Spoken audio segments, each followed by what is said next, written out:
کاش کہ مجھے پہلے پتہ چل جاتا۔ خدا مجھ پر رحم کرے۔ میں اپنی بھتیجی کی موت کا خود ذمہ دار ہوں۔ میں نے اس کے لیے موت کو ایک حسین و جمیل پیکر میں خود اپنے گھر میں داخل ہونے کی اجازت دی۔ یہ حالات اتنے پر اسرار، اتنے عجیب اور دہشت انگیز ہیں کہ تم یقین نہ کرو گے کہ اس دنیا میں ایسا بھی ممکن ہے۔ باخدا مجھ جیسا احمق انسان روئے زمین پر کوئی نہ ہوگا۔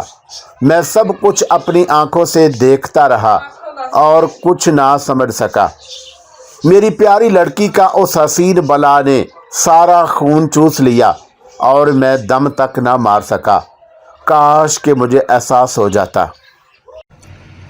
السلام علیکم دوستو، پیش خدمت ہے آج کی horror story Carmilla vampire episode number 7۔ انہوں نے سر اٹھایا اور غم زدہ آواز میں کہنے لگے، میں عجیب و غریب آفتاب کا شکار ہو چکا ہوں۔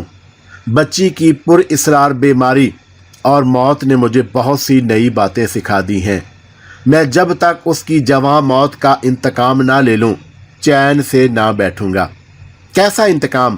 والد نے بے چینی سے پہلو بدلتے ہوئے کہا۔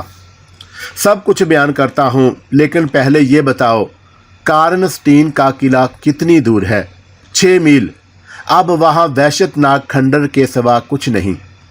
کارنسٹین خاندان کے سارے چشم و چراغ مر کھپ چکے، بستی بھی خالی پڑی ہے۔ والد شاید کچھ اور تفصیل بتاتے کہ جنرل نے ہاتھ کے اشارے سے انہیں روک دیا اور بے چین ہوتے ہوئے کہا، ٹھیک ہے، کارنسٹین کے بارے میں پہلے ہی بہت کچھ سن چکا ہوں۔ اس کا اندازہ میری سرگزشت سے ہو جائے گا۔ چند لمحے خاموش رہنے کے بعد جنرل نے اپنی دکھ بھری داستان سنانی شروع کی۔ میری بدقسمتی کا آغاز کاؤنٹ کارفیلڈ کی ضیافت سے ہوا۔ تمہاری طرح کاؤنٹ بھی میرا گہرا دوست ہے۔ کارنسٹین سے 8-10 میل دور اس کی وسیع جاگیر ہے۔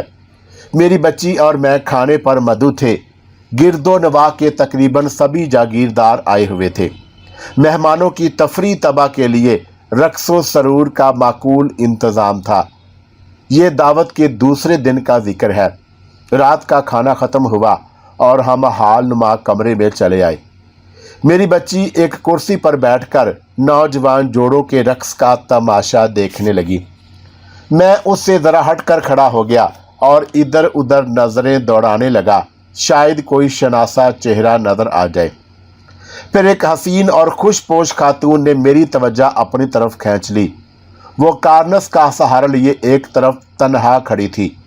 اس نے اپنا چہرہ باریک نقاب میں چھپا رکھا تھا۔ میں نے اسے پہچان لیا۔ اس سے 1-2 مرتبہ میری بھیڑ ہو چکی تھی۔ پہلے دن شام کھانے کے بعد اور ہمارے گرد وہ منڈلاتی رہی، اور آج سہ پہر لان میں بھی اس کا سارا وقت ہمارے تعاقب میں گزرا۔ اس کے ساتھ بڑی عمر کی ایک عورت اور بھی تھی جو اس نوجوان خاتون کی سرپرست یا اتالیق نظر آتی تھی۔ میری بچی کو وہ نوجوان خاتون مسلسل گھورے جا رہی تھی۔ مجھے محسوس ہوا جیسے اس کی آنکھوں میں پر اسرار سی چمک اتر آئی ہے۔ میں نے اسے اپنا وہمہ سمجھا اور مہمانوں میں گھل مل گیا۔ تھوڑی دیر بعد میں نے بے خیالی میں کارنس کی طرف دیکھا۔ نوجوان خاتون کے ساتھ اس کی سرپرست بھی موجود تھی۔ میرے دیکھتے ہی دیکھتے دونوں آہستہ آہستہ قدم اٹھاتی ہوئی ہماری طرف بڑھیں۔ میں نے منہ پھیر لیا اور کن اکھیوں سے دیکھنے لگا۔ میری بچی کے داہنے ہاتھ ایک کرسی خالی پڑی تھی۔ نوجوان خاتون اس پر براجمان ہوئی۔ دوسری عورت میرے پیچھے آ کھڑی ہوئی۔ میں لا تعلق سا رہا، لیکن اس کے منہ سے اپنا نام سن کر چونک پڑا اور اس کی طرف گھبرا کر دیکھا۔ نقاب میں چھپے چہرے پر مسکراہٹ کھیل رہی تھی۔ بڑی بے تکلفی سے بولی، ارے جنرل، مجھے نہیں پہچانا؟ بس بھول گئے، اپنے وعدوں کا بھی پاس نہ رہا۔ اس سے قبل کہ میں کچھ سمجھ پاتا، اس نے تابڑ توڑ حملے شروع کر دیے۔ برسوں پرانی یادوں اور واقعات اور حادثوں کا کچھ یوں تذکرہ چھیڑا کہ میں سراپائے حیرت بن گیا۔ اس کے بیان کردہ واقعات ہو بہو درست تھے۔ ذہن پر بہت زور ڈالا مگر کچھ یاد نہ آیا۔ کہ اس मोहतरमा से कब और कहाँ मुलाकात हुई थी। सोचा कि ज़िंदगी में कितने ही लोगों से वास्ता पड़ता है, अब भला किस किस के नाम और चेहरे याद रखे जाएं। हिम्मत करके उनसे नाम पूछा। वो खूबसूरती से ये कहकर टाल गईं कि मैं अपनी शख्सियत ज़ाहिर ना करूँगी, तुम खुद याद करने की कोशिश करो। इस असना में नौजवान खातून जिसका नाम मलार का बताया गया मेरी बच्ची के साथ घुल मिल गई। उसने अपना तारफ़ मेरे एक पुराना शनासा की अकलौती बेटी की हसीयत से कराया। मेरी बच्ची सादा लो थी और उसकी बातों में आ गई और उसकी शख्सियत में इस तरह जज्ब हो गई जैसे वो गहरी और पुरानी सहेली हो।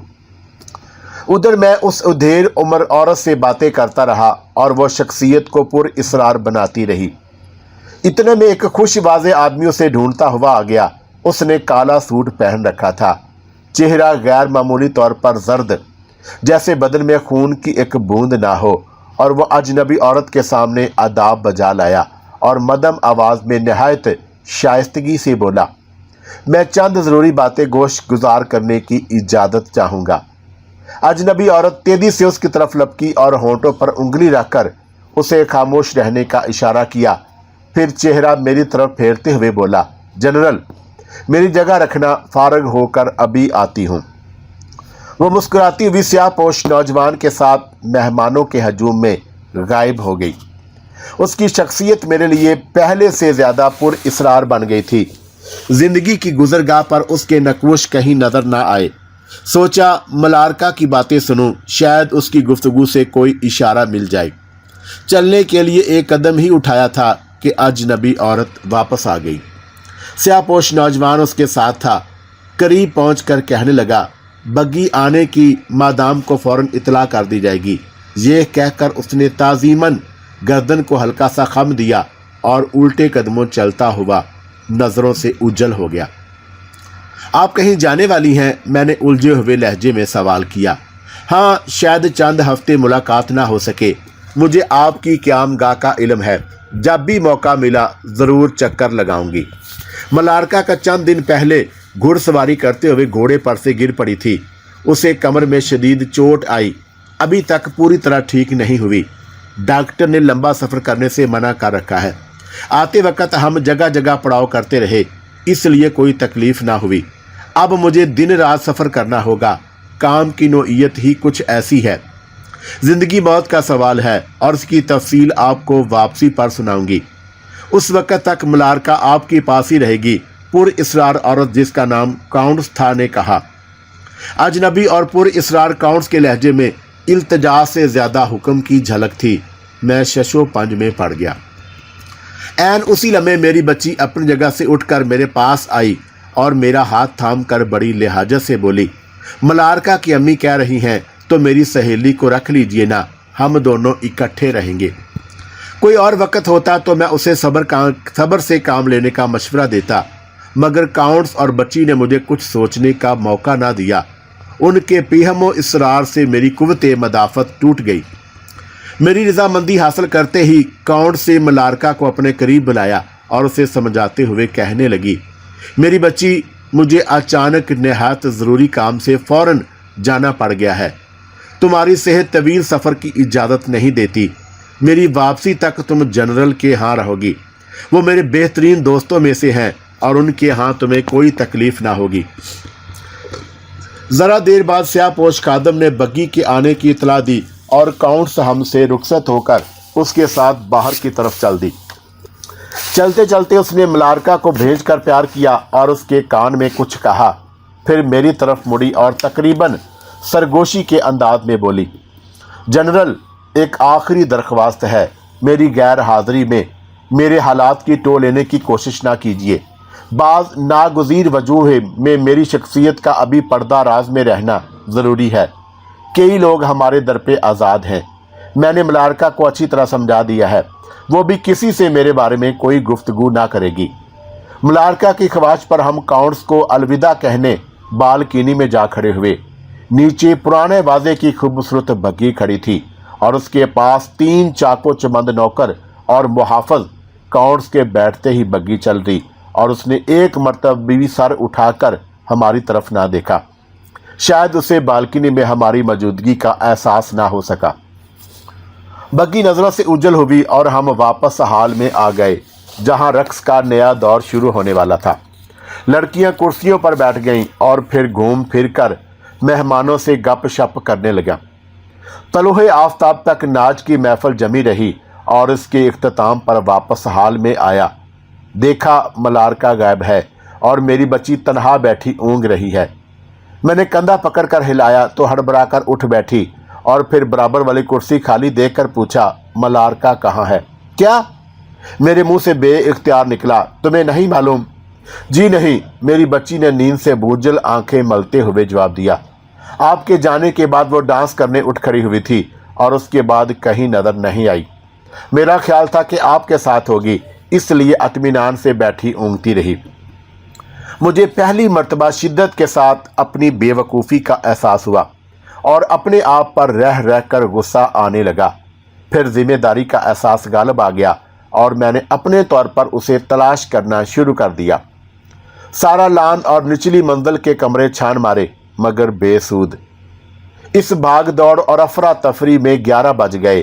थक हार कर अपने कमरे में आरामदा कुर्सी पर गिर पड़ा और सर पकड़ कर सोचने लगा, अब क्या होगा। इसी सोच विचार में गर्क था कि अचानक दरवाजे पर दस्तक हुई और एक नौकर अंदर दाखिल हुआ। उसने इतला दी कि एक नौजवान खातून जो बेहद परेशान मालूम होती हैं, जनरल डारूफ और उसकी भतीजी के मतलब पूछती फिर रही हैं। मैंने नौकर को उसे फौरन बुला लाने की हदायत की। मलारका ने अपने गायब होने की सादा सी कहानी सुनाते हुए बताया, नाचने के बाद मैं बुरी तरह थक गई थी, चुनाचा हाल से निकलकर बलाई मंजिल की एक खाली ख्वाबगाह में चली आई और वहां दिन चढ़े तक बेसुध सोती रही। नौकर किसी काम से अंदर ना आता तो शायद मैं और ज्यादा देर तक सोती रहती। मलारका को साथ लिए हम उसी दिन वापस अपने घर आ गए। चंद रोज बाद अजीबोगरीब और पुरइस्रार वाकयात का सिलसिला शुरू हो गया। सबसे पहले मलारका ने गनूदगी और थकन की शिकायत की। उसका कहना था कि यह हालिया बीमारी का असर है। दिन चढ़े तक अपने कमरे में सोती और दोपहर से पहले कभी बाहर ना आती। चंद दिन बाद उसकी आदत के बारे में कुछ और बातों का इंकशाफ हुआ। वो हमेशा अंदर से कमरा मुतकफल करके सोने की आदी थी। चाबी कफल में लगी रहती।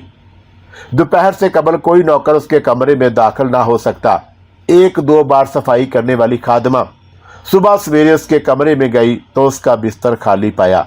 वो गुस्ल खाने में भी ना थी। खादमा ने कोई खास ध्यान ना दिया। उसने सोचा शायद मलारका सुबह की सैर करने गई है। शाम के वक्त भी अगर कभी उसके कमरे में जाना पड़ता तो वो अक्सर गायब होती। बावर्ची ने उसे कई मरतबा अपने कमरे की खिड़की से सुबह सादक की मलजगी रोशनी में बाहर घूमते देखा और उसके दोनों बाजू हमेशा पहलुओं की तरह जिस्म के साथ चिपके होते और वह नाक की सीध में चलती हुई मशर की सिमत दरख्तों के झुंड में गायब हो जाती। मुझे इस बात का इल्म हुआ। मैंने अंदाजा लगाया कि वह शायद नींद में चलने की आदी है, लेकिन मुअम्मा यह था कि मलारका मुकफ्फल दरवाजे से बाहर कैसे निकल जाती है। मुझे इस पहलू पर ज़्यादा गौर करने का मौका ना मिला क्योंकि जल्द ही नई मुसीबत में गिरफ्तार हो गया।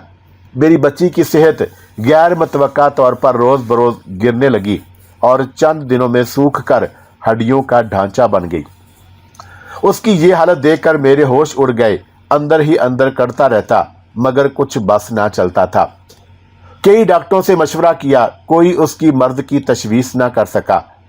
इब्तदा में वो रात सोते वक्त डरावने ख्वाब देखकर चौंक पड़ती।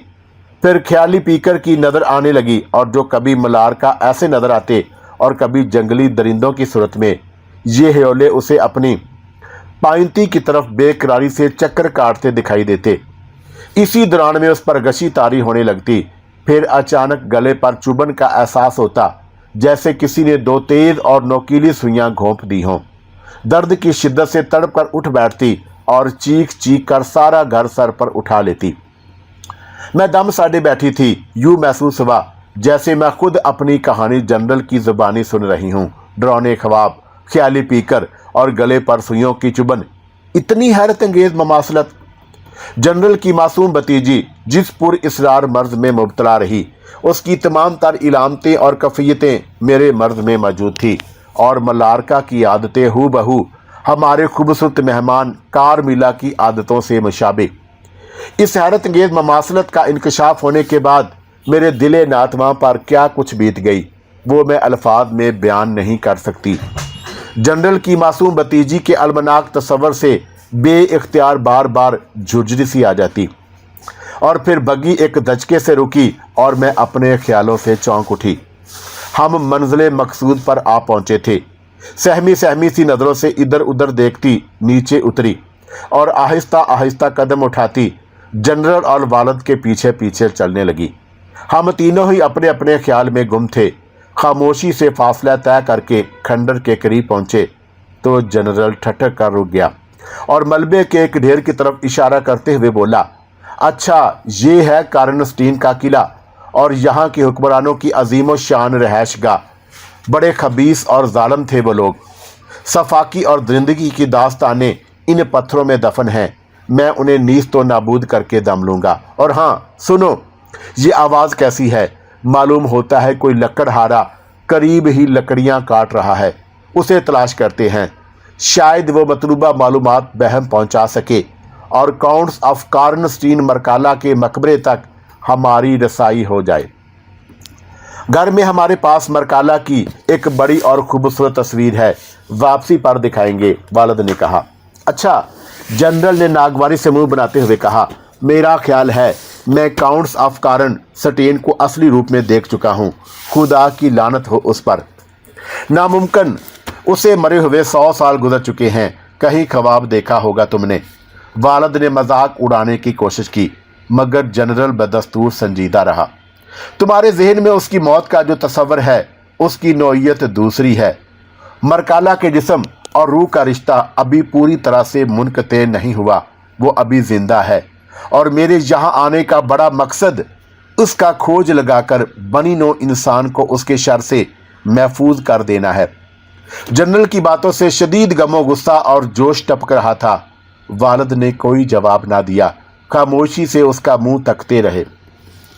खंडर के मगरबी कोने में भारी भरकम शतीर जमीन पर गिरा और जनरल उसके पास पहुंचकर रुक गया और मेरी तरफ इशारा करते हुए बोला, बेटी तुम थक चुकी होंगी, यहाँ थोड़ी देर सस्ता लिया जाए। मैं अपनी सरगुज़श्त भी मुकम्मल करना चाहता हूँ। मैं सचमुच बहुत थकी हुई थी, फौरन बैठ गई। जनरल ने आवाज़ देकर लकड़हारे को अपने पास बुलाया जो करीब ही एक दरख्त काटने में मसरूफ था। कुल्हाड़ा थामे वो चला आया। जनरल को उससे कोई काम की बात मालूम ना हो सकी। उसे मरकाला के मकबरे का इल्म ना था, ताहम उसने बताया कि बूढ़ा फास्ट रेंजर इस मामले में बड़ी मदद कर सकता है। वो खंडर के चप्पे चप्पे से वाकिफ़ है। आजकल 2 मील दूर एक कस्बे में फादर विलियम के साथ रहता है। कदरे पसो पेश के बाद उसने बूढ़े फास्ट रेंजर को साथ लाने की हामी भर ली। वक़्त की कतत के पेशे नज़र बग्गी का एक घोड़ा खोलकर उसे दे दिया गया। उसने अपना कुल्हाड़ा वहीं छोड़ा और उसी वक्त गांव की तरफ छल खड़ा हुआ। उसके नज़रों की उजल होते ही जनरल ने अपनी सरगुज़श्त के अवराक उलटना शुरू कर दिए। बच्ची की बिगड़ती हुई सेहत से परेशान होकर मैंने गराज के एक मशहूर तजर्बाकार और उम्र रसीदा डॉक्टर को बुलवा भेजा। उसके आने में कई रोज़ लगे। एक मकामी डॉक्टर के हमरा उसने मरीज़ा का मुआयना किया। फिर दोनों सलाह मशवरे के लिए एक कमरे में चले गए। मैं बेतरतीब धड़कनों के साथ दरवाजे के बाहर टहलता रहा और फिर अंदर से ऊंची आवाज़ में ज़ोर ज़ोर से बातें करने का शोर सुनाई दिया। दोनों डॉक्टर किसी बात पर झगड़ रहे थे। मुझसे सब्र ना हो सका। बेइख्तियार दरवाज़ा खोलकर अंदर चला गया। मुझे देखते ही मकामी डॉक्टर ने तंजिया लहजे में कहा, जनाब, मेरा फाजिल दोस्त का ख्याल है कि आपको डॉक्टर की नहीं किसी जादूगर की ज़रूरत है। कुछ पले ना पड़ा, हैरत से बूढ़े डॉक्टर की तरफ देखा। उसके चेहरे पर नागवारी के वाज़े असरात थे, ताहम उसने बड़ी मुलायमत से कहा, मैं मरीज़ा के बारे में अपने नज़रियात का तफसीली जिक्र भी किसी मुनासिब वक़्त पर करूँगा। मुझे दिल्ली रंज है जनरल, मेरा इल्म और मेरा तजर्बा आपके किसी काम नहीं आ सकता। ताहम रुखसत होने से कबल मैं चंद ज़रूरी बातें आपके गोश गुजार करना चाहता हूँ। फिर वह मेज़ पर जा बैठा और थोड़ी देर सोचने के बाद एक कागज़ पर तेज़ी से कुछ लिखने लगा और उसे तय करके उठ खड़ा हुआ और उसे मेरी तरफ बढ़ाते हुए कहा, میں نے اپنی تشخیص اس رکے میں تحریر کر دی ہے۔ مختصراً الفاظ میں اتنا بتا دیتا ہوں کہ بچی کی بیماری عام بیماریوں سے یکسر مختلف ہے۔ آپ نے خاصی دیر کر دی ہے اور وہ 1-2 روز کی مہمان ہے۔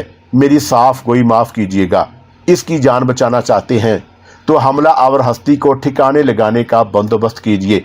اس میں خاصی احتیاط اور مہارت کی ضرورت ہے۔ حملہ آور ہستی کون ہے؟ میں نے امید و بیم کی حالت میں پوچھا۔ ڈاکٹر نے میرے چہرے پر گہری نظر ڈالتے ہوئے کہا، میں نے سب کچھ لکھ دیا ہے، میرے جانے کے بعد اسے غور سے پڑھ لیجئے گا۔ دونوں ڈاکٹر جو ہی رخصت ہوئے، میں نے جھٹ رکا کھول کر پڑھنا شروع کیا۔ وہ خرافات اور لا یعنی باتوں کا پلندہ تھا۔ حد ہو گئی، یہ ڈاکٹر کیسا ہے؟ اسے تو کسی پاگل خانے میں بند ہونا چاہیے، میں نے دل ہی دل میں کہا۔ اس نے رکے میں لکھا تھا کہ بچی کی بیماری کی اصل سبب ویمپائر ہے جو تمہاری بچی کا خون چوس رہی ہے۔ گردن پر ہلکا سا نیلگو نشان اور مرد کی دوسری علامات اس خیال کی تصدیق کرتی ہیں۔ طب کی پرانی کتابوں میں اس طرح کے واقعات درج ہیں۔ ذہن ڈاکٹر کی یہ تو توہم پرستانہ تشریح قبول کرنے کو تیار نہ تھا۔ اس کے باوجود رکے میں لکھی ہوئی حفاظتی تدابیر پر عمل کرنے کا پروگرام بنایا۔ رات کے وقت میں بچی کی خوابگاہ سے ملحق تاریک ایک کمرے میں چھپ گیا اور ننگی تلوار سونتے ویمپائر کی آمد کا انتظار کرنے لگا۔ میری بچی جلد ہی گہری نیند سو گئی اور اس کے استراحنے موم بتی روشن تھی۔ رات کے 1 بجے میں نے اچانک دروازے کی دراڑ سے اندر جھانکا۔ اس کی پائنتی کی طرف کالی سی ایک چیز حرکت کرتی نظر آئی تو اس کے خد و خال واضح نہ تھے۔ میرے دیکھتے ہی دیکھتے وہ پلنگ پر چڑھی اور خوابیدہ بچی کے گلے سے لپٹ گئی۔ اگلے ہی لمحے اس کی جسامت بڑھنی شروع ہوئی اور اس کا جسم تیزی سے پھولنے اور پچکنے لگا۔ یہ منظر دیکھ کر میرا کلیجہ منہ کو آنے لگا اور پھر اپنے آپ پر قابو پایا اور تیزی سے دروازہ کھول کر اندر داخل ہوا۔ آہٹ پاتے ہی وہ مکروہ شے پھرتی سے نیچے اتر کر پائنتی کی طرف ہو گئی۔ میں نے اسے ذرا قریب سے دیکھا تو گھبرا کے پیچھے ہٹا۔ میرے سامنے ملارکا کھڑی تھی اور اس کی شرر بار آنکھیں مجھے گھور رہی تھیں۔ میں نے آؤ دیکھا نہ تاؤ پوری قوت سے اس پر تلوار کا وار کیا۔ اس نے حیرت انگیز پھرتی سے اپنے جسم کو بل دیا اور فضا میں جیسے اڑتی ہوئی دروازے کے پاس جا رکی۔ وہ وار خطا ہو جانے سے مجھ پر دیوانگی کا شدید دورہ پڑا۔ میں تیزی سے اس کے پیچھے لپکا اور 2 بار تلوار کا بھرپور ہاتھ مارا، لیکن وہ اچانک ہی غائب ہو گئی۔ تلوار دروازے سے ٹکرائی اور ٹکڑے ٹکڑے ہو گئی۔ میں اس وقت کی محشر پادامہ کیفیت بیان کرنے سے قاصر ہوں۔ رات بھر پاگلوں کی طرح صحن میں چکر کاٹنا اور اپنے سر کی بال نوچتا رہا۔ ملارکا پھر کہیں نظر نہ آئی، لیکن میری بچی بھی جانبر نہ ہو سکی۔ صبح ہوتے ہی اس نے دم توڑ دیا۔ داستان ختم ہوئی تو چاروں طرف گہری سوگواری سی چھا گئی اور اس نے بھائیں بھائیں کرتے کھنڈر اور وحشت ناک سناٹے سے ابھرنے والے تاثر کو زیادہ ہولناک بنا دیا۔ والد اپنا دھیان بٹانے کی خاطر مقبروں کے کتبے اور تختیاں پڑھنے میں مشغول ہو گئے۔ میں اپنے حالات کے بارے میں سوچنے لگی اور پھر اداس اور اسیب زدہ سناٹے میں کارمیلا کی کھنکتی ہوئی ہنسی سنائی دی اور میں نے اطمینان کا گہرا سانس لیا۔ اس کے آنے سے کچھ سہارا سا ہوا۔ وہ مادام لا فولٹن کے ساتھ آئی تھی، لیکن وہ بلند ٹیلے کی اوٹ میں تھی اور ان کی آوازیں ہر لمحہ قریب آتی جا رہی تھی۔ ناگہاں پرانی اور شکستہ محراب کے پیچھے سے کارمیلا کا مسکراتا ہوا چہرہ نمودار ہوا۔ جنرل قریبی درخت کا سہارا لیے سر جھکائے اداس کھڑا تھا اور آنکھوں میں امڑتا ہوا سیلے اشکیں روکنے کی کوشش کر رہا تھا۔ قدموں کی چاپ سن کر اس نے سر اٹھایا اور پھر سے پہلے کہ میں کارمیلا کو اپنی طرف متوجہ کرتی، جنرل نے قریبی پڑا ہوا کلہاڑا اٹھایا اور ایک گرجدار نعرہ بلند کرتے ہوئے اس کی طرف لپکا۔ گرجدار آواز سن کر کارمیلا نے اس کی سمت میں دیکھا اور ٹھٹک کر رہ گئی۔ اگلی لمحے اس کے چہرے پر شدید نفرت اور غصے کی علامتیں نمودار ہوئیں۔ مٹھیاں بھیج گئی اور یک لخت مختلف شخصیت نظر آنے لگی۔ جنرل نے اس پر کلہاڑے کا وار کر دیا، لیکن کارمیلا نے پھرتی سے اچھل کر جگہ بدل لی۔ وار خطا ہو گیا۔ جنرل 2 بار حملے کے لیے کلہاڑا توڑ رہا تھا کہ بپھری ہوئی کارمیلا نے یکا یک جست لگائی اور اس کے کلہاڑے والا ہاتھ پکڑ لیا۔ جنرل نے اپنا ہاتھ چھڑانے کی بے پناہ کوشش کی، مگر بے سود۔ कारमिला ऐसी नहीफ व नदार लड़की के जिस्म में इस वक्त ना जाने कहां से इतनी ताकत आ गई थी कि मजबूत तनतोश रखने वाला जनरल भी बेबस होकर रह गया। देखते ही देखते कुल्हाड़े पर जनरल की गिरफ्त ढीली पड़ गई और कुल्हाड़ा हाथ से छूटकर नीचे आ रहा। कारमिला उसका हाथ नफरत से झटक छलावे की तरह गायब हो गई। जनरल लड़खड़ाता दीवार की तरफ बढ़ा और टेक लगाकर खड़ा हो गया। उसकी पेशानी अर्कलू थी और रंग फीका पड़ चुका था। मैं गुमसुम बैठी खला में घूरती रही। यह सारा वाकया इस ड्रामाई अंदाज से रूनुमा हुआ कि कुछ सोचने समझने का मौका ही ना मिला और इस पर हकीकत से ज्यादा ख्वाब का गुमान होता था। थोड़ी देर बाद हवास बहाल हुए तो मादाम ला फोल्टन को पहलू में खड़े पाया और वो बार बार पूछ रही थी, कारमिला कहाँ है? मैं नहीं जानती। 1 मिनट पहले सामने वाले शिकस्ता मेहराब में दाखिल हुई थी। मैं रास्ते में खड़ी थी तो मैंने उसे वापस जाते नहीं देखा। मैंने कोई जवाब ना दिया और मादाम कारमिला कारमिला पुकारती रही। जनरल सतून के साथ लगा पीछोताब खा रहा था। मादाम ला फोल्टन के मुंह से कारमिला का नाम सुना तो उसने कहा, क्या इस लड़की का नाम कारमिला था? जी हाँ, मैंने मुख्तसर सा जवाब दिया और उसके मुंह से बेइख्तियार निकला, अरे वो तो मलारका थी, मेरी बच्ची की कातल। नाम खवा कोई हो, वो असल में पुर इसरार मरकाला काउंट्स ऑफ कारण सनीन है। इतने में लकड़हारा वापस आ गया। फास्ट रेंजर उसके साथ था। रस्मी अलैक सलैक और मजाज पुरसी के बाद संजीदा गुफ्तगू छिड़ गई। फॉरेस्ट रेंजर ने अपनी जेब से तय किया हुआ एक बोसीदा कागज निकाला और उसे खोलकर एक कब्र के तावीज पर फैला दिया और फिर वह सब उस पर झुक गए। ये कार्नस्टीन के किले का तफसीली नक्शा था। फॉरेस्ट रेंजर उस पर पेंसिल से आड़े तिरछे निशान लगाता रहा। मैं दूर होने की वजह से उनकी गुफ्तगू सुनने से कासर थी। खामोश बैठी तअज्जुब से उनकी हरकत देखती रही। बहसो मबासे के बाद उन्होंने नक्शा लपेट दिया और सामने मलबे का एक ढेर मरकजी नुक्ता करार पाया और वो मशरिक की सिमत में मुख्तलिफ जावियों से ज़मीन मापने लगे। इस तरह जल्द ही एक कब्र के सरहाने जाकर रुक गए। ये एक टूटी फूटी कब्र थी और सरहाने का पत्थर गायब था। चुनाचा उसमें दफन होने वाली शख्सियत का पता ना चलता था। फॉरेस्ट रेंजर ने लकड़हारे से कब्र खुदवाना शुरू की। जनरल भी उसके साथ शामिल हो गया। नीचे से भारी भरकम संगी ताबूत बरामद हुआ। सब ने मिलकर उसे बाहर निकाला। जनरल ने दुआया अंदाज में आसमान की तरफ हाथ उठाए और बुलंद आवाज में कहा, या रब्बल आलमीन, तेरा लाख लाख शुक्र कि तूने मुझे अपने मकसद में कामयाब किया। अब इसे ठिकाने लगाने की तौफीक अता कर ताकि नूए इंसान इस खबीस बदरू के शर और कारस्तानियों से निजात पाएं। ताबूत का बलाई हिस्सा मजबूती से बंद था। उसे खोलने में बहुत दुश्वारी पेश आई। ढकना उठते ही मैंने आगे बढ़कर ताबूत के अंदर झांका, लेकिन डर कर पीछे हट गई। वहां खून ही खून था और उसके बीचों बीच मेरी हसीनो जमील कारमिला बड़े मजे से लेटी थी। उसकी आंखें कुछ यूं खुली थी जैसे वो अभी उठकर बैठ जाएगी। जनरल को इसरार था कि यह मलारका है। बूढ़े रेंजर ने बताया कि कारमिला, मलारका या मिरकाला एक ही शख्सियत के 3 रूप हैं। काउंट्स ऑफ कार्नस्टीन बड़ी जालिम और सफाक औरत थी, लेकिन उसे इश्क में नाकामी का दाग उठाना पड़ा और उसने खुदकुशी कर ली। बनी नो इनसे इंसान से इंतकाम लेने के लिए बदरू का रूप धार लिया। इलाके की तारीख और कार्नस्टीन खानदान के बारे में उनकी मालूमात और राय संद मानी जाती थी और उनके पास लातादाद पुरानी किताबें और कार्नस्टीन खानदान के अफराद की ज़ाती डायरियां महफूज थी। उनकी बात सुनकर मजीद बहस खत्म हो गई। हम सब दोबारा ताबूत की तरफ मतवज्जा हुए। कारमिला की लाश बिल्कुल सही हालत में थी। आज़ा में जिंदा इंसानों सी लचक और चेहरा दमक रहा था और ये उसके वंपायर की वाज़े अलामत थी। एक नोकेला खूंटा उसके कलब में भोंका गया। कारमिला के मुंह से फलक शगाफ चीख निकली और फिर उसकी गर्दन तलवार से काट कर अलग कर दी गई और उसे बाकी जिस्म के साथ जला डाला। जनरल ने राख दरिया में बहाने के लिए महफूज कर ली। इस काम से फारिग होकर हम वापस घर आए तो दिन ढल चुका था। रात भर कारमिला का मासूम और खूबसूरत चेहरा नजरों के सामने घूमता रहा, लेकिन हैरत की बात कि उस रात किसी डरावने ख्वाब ने परेशान ना किया। चंद दिन बाद वालिद मुझे सैर तफरीह के लिए इटली ले गए اور وہاں میری صحت قابل رشک حد تک اچھی ہو گئی۔ کار ملا کے تمام نقوش مٹ گئے اور میری زندگی میں خوشیاں رقص کرنے لگی۔ اللہ حافظ میرے دوستو، اللہ حافظ۔